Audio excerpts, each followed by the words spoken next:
자, 2부 경쟁력이라고 하는 거. 경쟁력의 본질 정확하게 아셔야 되겠습니다. 경쟁력. 네 줄 안에 쓰는 어떤 내용을 쓰느냐. 네 칸. 여기 지금 네 칸이에요.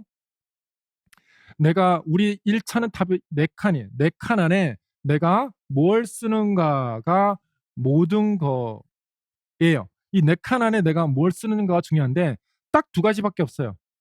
정말 필요한 거, 여기 들어있어야 된다는 거 하는 것은 채점자가 봤을 때 여기 채점 줄 수 있을 것 같은데 충분한데 이 사람 아는 것 같은데 출제자 취지에 맞는 그런 채점 요소들이죠.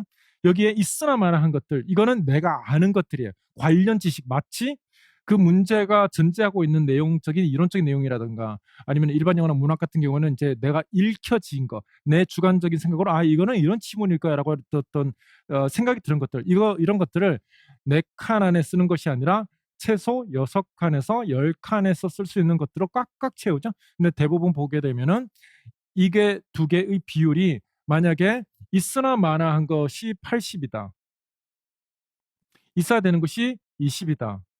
이러면은 불합격이 되는 거죠. 완벽하게 이게 꼭 들어가 있는 것만 100%다 있고 그다음에 없어도 되는 거는 0 아예 없고 이런 사람은 없어요. 하지만 비율이 이게 많아야 되죠. 이쪽으로 이게 많아야 돼. 이거를 제 완벽한 불순물이 없는, 이게 불순물이에요.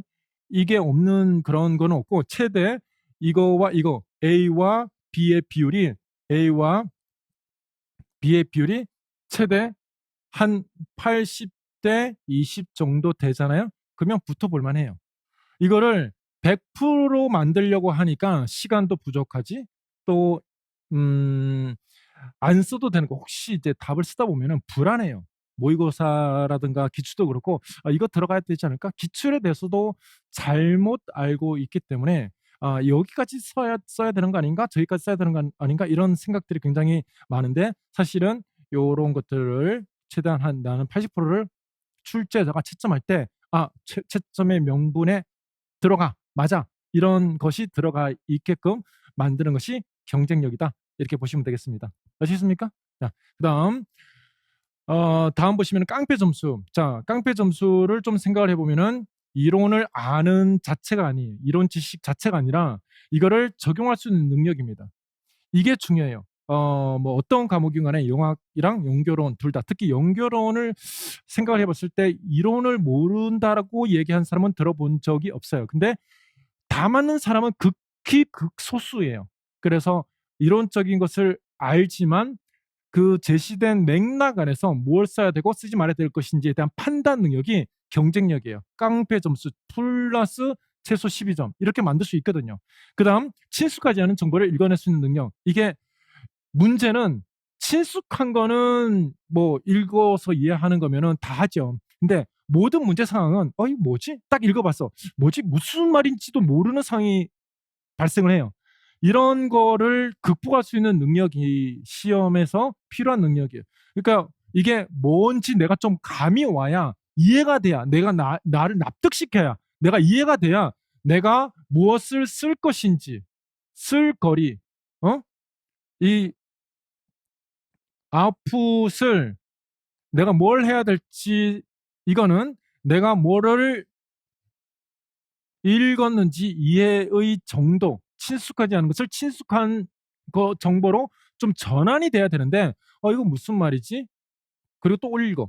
다시 올라가서 또 읽어. 또 내려와. 또 읽어. 이거 3번 하고 난 다음에도 여전히 무슨 말인지 모르겠어. 이러면은 어떤 말을 쓰건 틀리게 돼 있습니다. 이 능력이 굉장히 중요하다. 그러니까 이제 우리가 말하는 일반 영어 능력이다, 이렇게 얘기를 할 수도 있는데 일반 영어에 국한되어 있지 않아요. 일반 영어는 2문제, 서머리까지 해가지고 3문제가 나와요.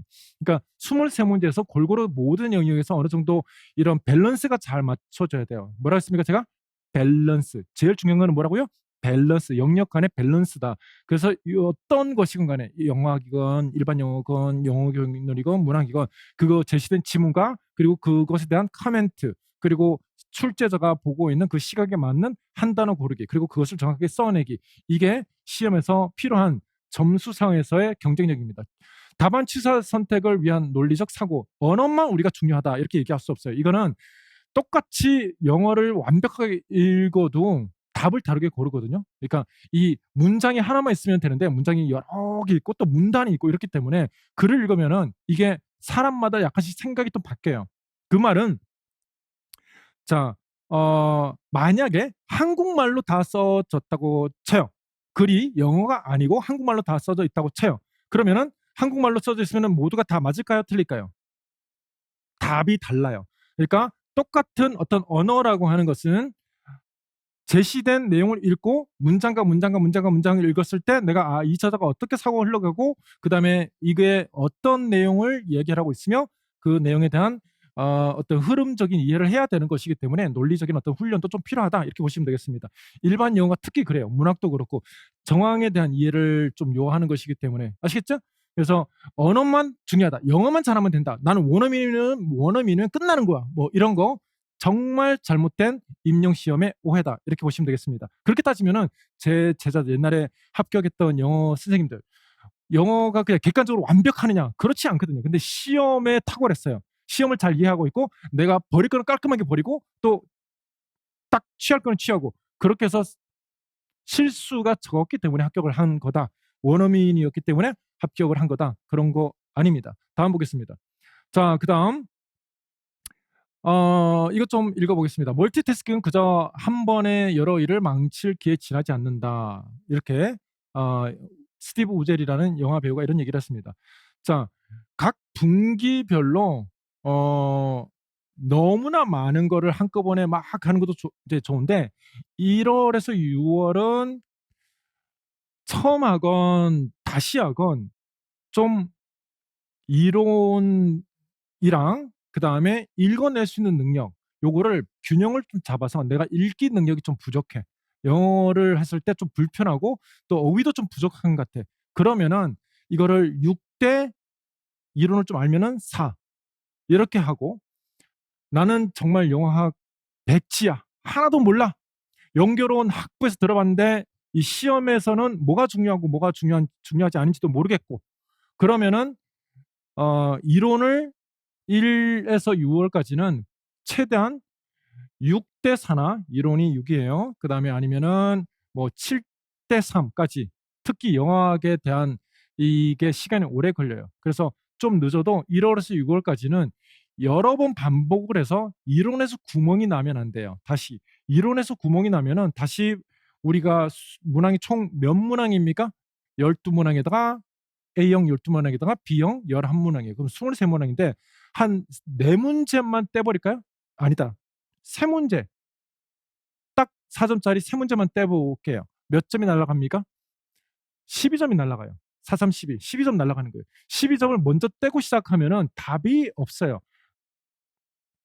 그래서 전체적인 어떤 패러다임, 이론적인 패러다임과 읽기 능력을 딱 요렇게만 만들어 놓는 거예요. 이 정도 6월 달에 만들어 놨다. 되죠. 돼요. 여러 번 공부해도 이 70%를 만들었다라고 착각하는 사람이 많아요. 뚜껑을 열어보면은 이게 구멍이 엄청 많아요. 그래서 이 70% 읽어낼 수 있는 70% 무조건 6월까지 내가 임용 시험이 7월이다라는 생각으로 달려야 돼요. 임용 시험이 7월이다. 나 7월 되면은 시험장 들어가도 괜찮아. 이런 마인드로 해야 되는데 한번 해본 사람은 이때 일단 안 한단 말이야. 혹은 스타디 하다가 스타디 좋아. 하지만 여러 번 깨져요. 뭐 한 달에 한 번씩 깨지고 이런 것도 조금 제가 봤을 때 리스크가 큰 거예요. 혼자 공부해도 성공하는 사람 많아요. 그러니까 꼭 스타디, 꼭 뭐 어떻게, 꼭 어떤 방법 이런 거 있지 않아요. 각자에 맞는 방법이 있어요. 7, 8월에 아는 거예요. 제일 조심해야 되는 거는 지식의 포만감이에요. 그래서 뻔한 거긴 한데 이제 이게 문제죠. 이거 알아. 뻔히 아는 건데 봤더니 여기서 이게 써야 될 게 내가 아는 것만 가지고 쇼부가 안 나는 거예요. 이거를 해가지고 특히 근거 쓰기 할 때 뭘 쓰고 써야 되는데 네 칸 안에 내가 아는 거 다 쓰자니 시간 제일 경쟁력은 시간이거든요. 시간 안에 못 쓰는 거예요. 그래서 답안 판단 능력을 60% 정도로 만들어놔야 돼요. 이게 100%로 봤을 때 절대로 갑자기 이때 이론 다 한다고 해서 7, 8월에 와, 나 완전 1등이잖아. 뭐 다 맞잖아. 이렇게 되지 않아요. 그러니까 한 60% 정도 이제 내가 쓸 수 있다. 전체 정답률에서 60% 정도를 맞고 있다. 이러면은 나중에 진짜 구시로 가서 구멍만 조금 메우면은 해볼만 해요. 그리고 810 스타디는 자 여기 312 스타디랑 마찬가지로 어, 8개월 동안 10점 올리기 스타디예요. 3개월 동안 12점 올리기 해보자. 어? 도전.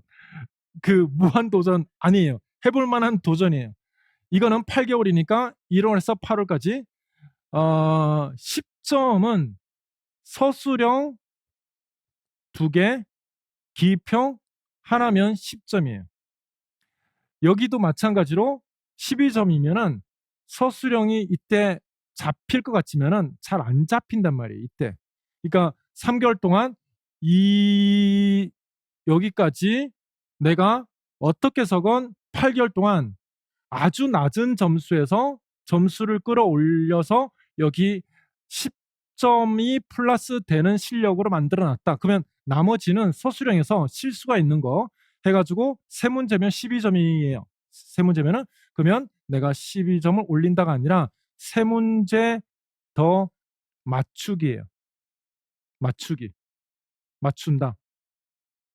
이렇게 보시면 되겠어요. 그래서 상반기 이때 어쨌든 6월까지 첫 단주 잘 끼고 그다음에 7, 8월에 모고예요. 모고. 사실은 모의고사 형태로 굉장히 이제 돌리긴 하지만 답안에 대해서 좀 더 이제 고민하면서 쓰는 것이다. 이거는 좀 실전 위주로 부족한 거. 이거는 실력 끌어올리기, 실력 향상. 이거는 실전 위주의 부족한 부분을 보완하는 그런 형태이다. 이렇게 보시면 되겠습니다. 됐습니까? 자, 그다음 꼭 하고 싶었던 말이 있는데 앞으로 잠깐 돌아가서 가장 중요한 것은 자 여기 좀 보고 그냥 지나는데 괴테가 한 말인데 가장 중요한 일이 가장 중요하지 않은 일에 때문에 밀려나서는 안 된다. 이 말을 꼭 기억하셨으면 좋겠습니다. 다시 뭐라고요? 가장 중요한 일이 이것은 정답 내가 써야 되는 거예요. 또 공부에서도 가장 해야 되는 거인데 너무 중요하지 않은 것들 이것저것을 건드리는 거 우선순위예요. 우선순위 제일 대상이 뭔가 제일 핵심이 뭔가 그 애를 정답에서 잡아야 되고 공부에서도 제일 중요한 게 뭔가 그러면 이게 뭔지를 빨리 알고 그거를 때려야 돼. 근데 잡다 한 것 때문에 욕심 때문에 이것저것 하다가 안 되는 상황이 시간만 가는 거예요. 그런 거를 조심해야 된다. 자, 그다음 경쟁력에 대한 얘기를 좀 할게요. 경쟁력이란 자, 둘 중에 하나죠. 남이 엄청 잘하면 내가 좀 불리해지고 남이 엄청 잘하거나 내가 엄청 잘하거나 둘 중에 하나예요.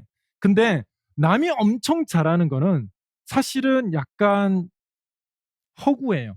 그러니까 내가 봤을 때 남이 엄청 잘하는 것 같은데 실제로 뚜껑을 열어보면은 구체적으로 그 사람이 쓰는 답이 불필요한 내용이 많기도 하고 또 아는 것은 많은데 시험에서 들어갔을 때 그렇게 경쟁력이 있지 않은 사람인데 내가 봤을 때 잘해 보이는 거예요. 내가 봤을 때 저 사람은 너무 나를 무너뜨릴 것만 같고 굉장히 잘해 보이는데 어, 음, 답안 쓰는 내용이라든가 아니면은 실제 이 내용은 내 통제권을 벗어난 거예요. 내가 남이 어떻게 잘하건 말건 할 수 있는 통제권 바퀴예요. 내가 나를 잘하게 만드는 것만이 유일하게 쭉 했을 때 성공하는 사람이 이 그룹이죠.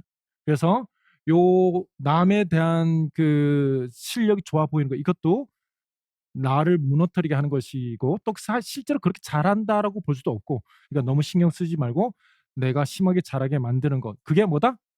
경쟁력이다. 이렇게 보시면 되겠습니다.